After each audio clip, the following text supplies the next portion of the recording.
What did we just watch in Atlanta? Seriously, take a moment to think about it.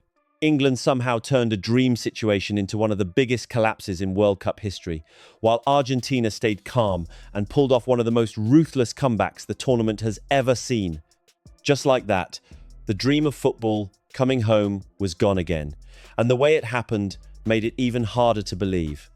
The toughest part is that England had huge support from football fans across the world. This wasn't only about reaching their first World Cup final in 60 years. It was a massive chance to answer the disappointment from Egypt's controversial exit, challenge the growing story around Argentina's incredible tournament run, and finally send them packing.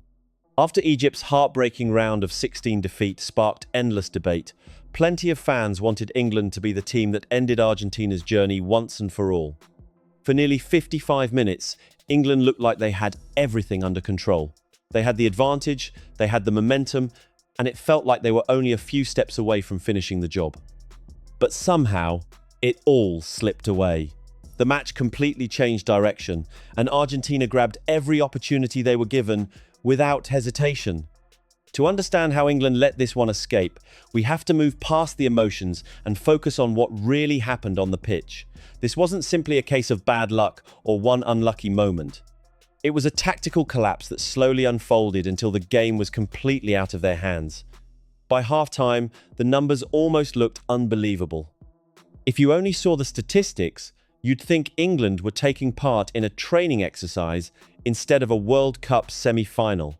And that's where this unbelievable story really begins. What a wild opening this turned into. Believe it or not, this became the first World Cup match since detailed records began in 1966 to go the opening 30 minutes without a single shot.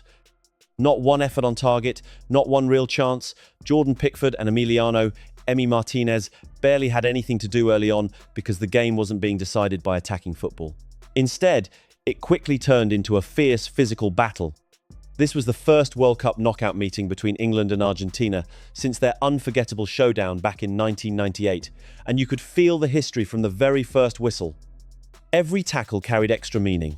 Every challenge sparked another reaction, and neither side looked interested in giving away even an inch. The intensity was through the roof, and the football almost became secondary. The numbers tell the story. There were an incredible 19 fouls in the first 45 minutes alone, 12 committed by Argentina and 7 by England. Yet referee Ismail Elfath allowed the game to keep flowing without doing much to calm things down. Very early in the match, Jude Bellingham was caught by a forceful arm from Leandro Paredes during a challenge. Bellingham brushed it off with a smile, but everyone watching could tell the mood of the game had already been established. Not long after that, Elliot Anderson made a strong challenge on Lionel Messi, sending the Argentina captain to the ground and leading to an immediate confrontation involving Enzo Fernandez. Tempers kept rising, players gathered around every incident, and the atmosphere became more heated with each passing minute. Instead of quickly handing out bookings to settle things, the referee chose to manage the game with warnings, allowing the physical contests to continue. Then came another dramatic moment. Giuliano Simeone, the son of Diego Simeone, went down after contact with Pickford while appealing for a decision, adding even more emotion to an already tense contest. Away from the ball, players from both teams continued trying to disrupt each other's rhythm, and England's bench repeatedly showed its frustration as the physical nature of the match continued without many disciplinary actions. Former England goalkeeper Paul Robinson didn't hold back at half-time. He summed up the frustration by saying, "That's one of the worst refereeing performances I've seen. He didn't get a grip of the game from the start. He's let so much go."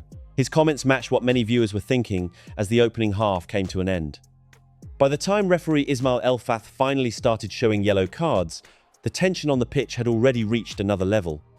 The first booking arrived in the 38th minute when Elliot Anderson was cautioned after a challenge on Lionel Messi that immediately led to a heated confrontation between players from both teams. Just a few minutes later, Christian Romero also went into the referee's notebook after bringing down Jude Bellingham with a late challenge. The match still had almost no rhythm. Every few moments there was another whistle, another foul, another disagreement, and another delay. Instead of free-flowing football, fans were watching an intense battle where every yard had to be earned. As halftime arrived, one question was on everyone's mind. How was England going to handle another 45 minutes of this physical contest? And if one team finally managed to settle down and focus on football instead of the constant clashes, would that be enough to decide the match?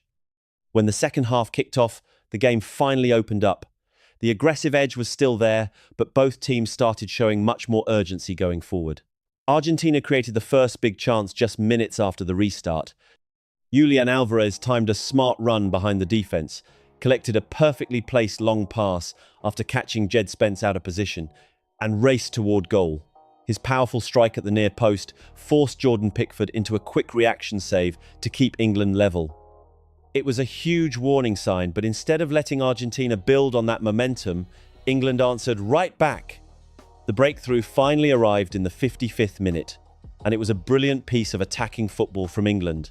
A lightning-fast counter-attack ripped straight through Argentina's defence. Morgan Rogers showed outstanding composure as he charged down the right wing before sending a perfectly weighted low cross flashing across the penalty area. Anthony Gordon timed his run to perfection, getting in front of Nahuel Molina at exactly the right moment.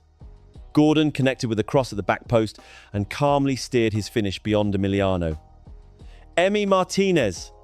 England led 1-0. The Three Lions were suddenly just 35 minutes away from reaching their first World Cup final in 60 years, and fans could almost sense history within touching distance. At that moment, England looked confident, organised, and completely in control. But this is where everything began to change. Instead of pushing forward and searching for a second goal to put the game out of reach, England gradually shifted into a much more cautious approach. The attacking style that had earned them the lead started to disappear as they focused more on protecting the advantage than extending it. That tactical change would soon become one of the biggest talking points of the match. Thomas Tuchel made several defensive-minded substitutions that completely changed England's shape. In the 71st minute, goalscorer Anthony Gordon was replaced by centre-back Ezri Konsa.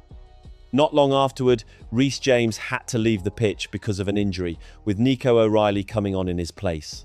Then Dan Burn entered the match for Declan Rice, giving England even more defensive cover.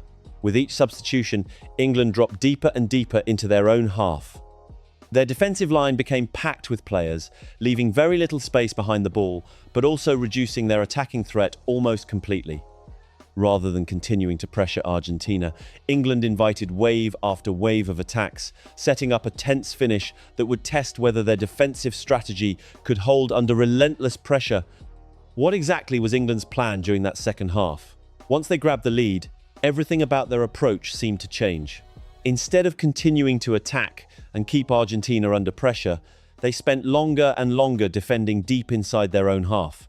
Against a team packed with creative players, that was always going to be a huge gamble. Football often comes down to pressure and probability. If you allow a world-class team to keep attacking your penalty area, create chance after chance, and recycle possession without much interruption, the odds of eventually conceding begin to rise. Giving Argentina repeated opportunities around the edge of the box meant England were constantly asking their defence and goalkeeper to solve the same problem over and over again. That was especially risky because Argentina had already shown throughout the tournament that they could stay patient before striking late in matches. They had built a reputation for wearing opponents down, keeping belief until the closing stages, and taking advantage when defences finally started to crack. Even after difficult games earlier in the competition, they repeatedly found ways to create decisive moments when it mattered most.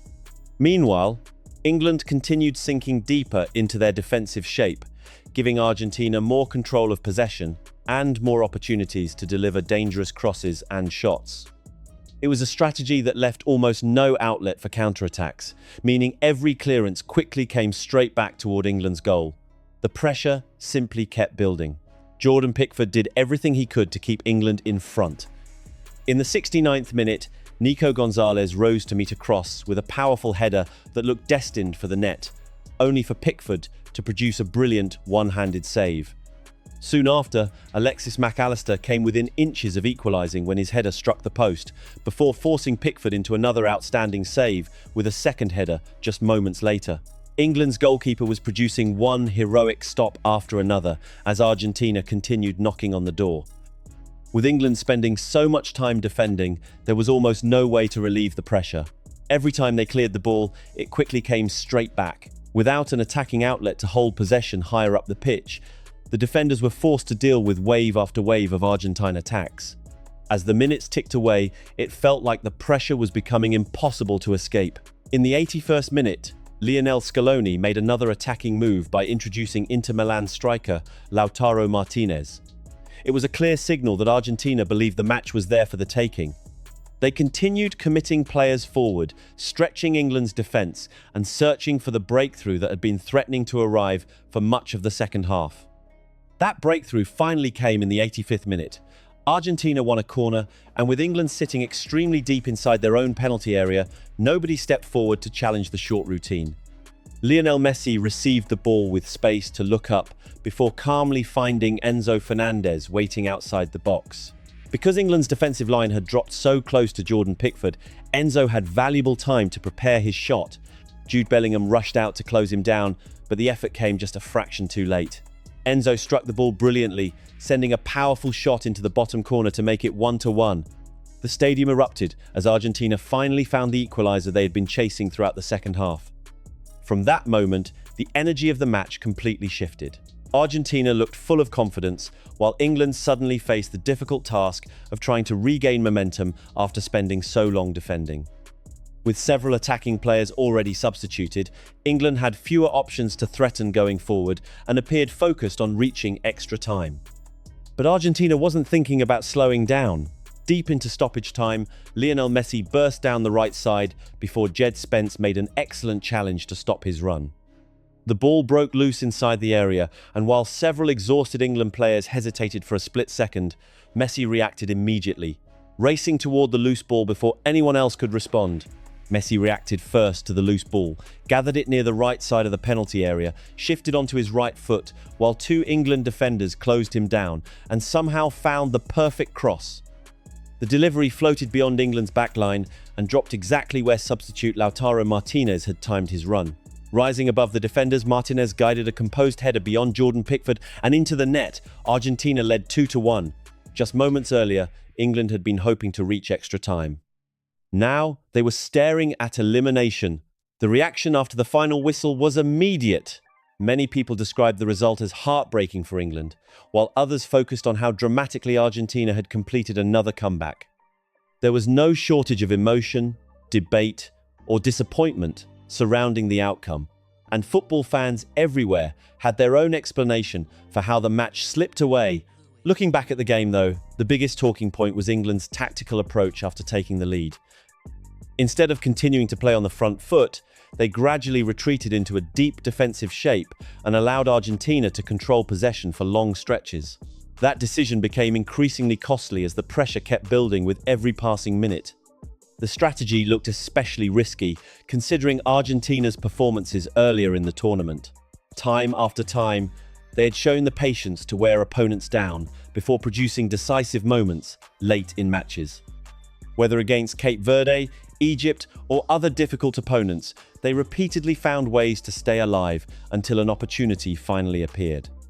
By allowing Argentina to dominate territory and possession for nearly the entire closing stretch, England faced exactly the kind of challenge their opponents had already proven they could handle throughout the competition. From a tactical point of view, England's second-half approach will be debated for a long time.